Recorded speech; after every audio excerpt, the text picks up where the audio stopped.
The question of who's going to be the next president is very important to me as I follow the collective process, because it not only dictates the next 4 years of what it's going to look like in the US and in the world, but it's also a reflection of where we're at as a collective and where things are headed in the foreseeable future.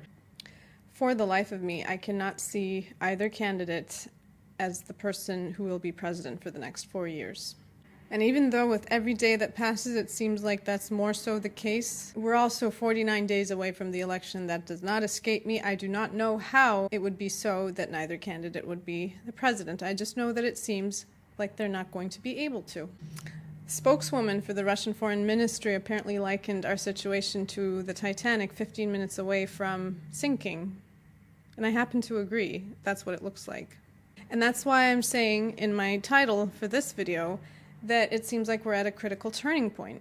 There's two possible timelines I can see. One is where one of the candidates does get elected, and then we have 4 years of chaos and challenges that we may never be able to imagine from where we're sitting right now.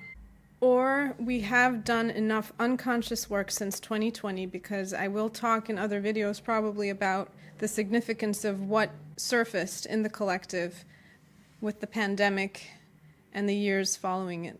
If we've done the work enough to be able to birth a new foundation, a foundation that allows us to start to build a completely new way of being as human beings on this planet, starting from our country, the US.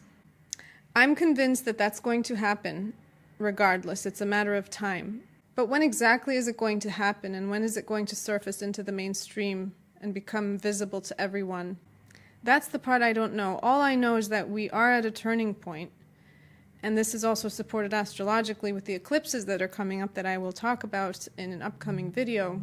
But this is what it all boils down to. This is about power and control that's fear-based, top-down control that is disconnected from what's actually going on the ground, among the people, and in our own unconscious emotional lives.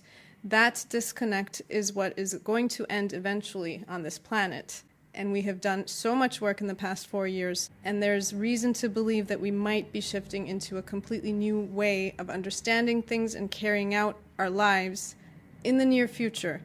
And it's so actively in process that it might even be soon enough, in the form of the next president being a leader who stands for those values.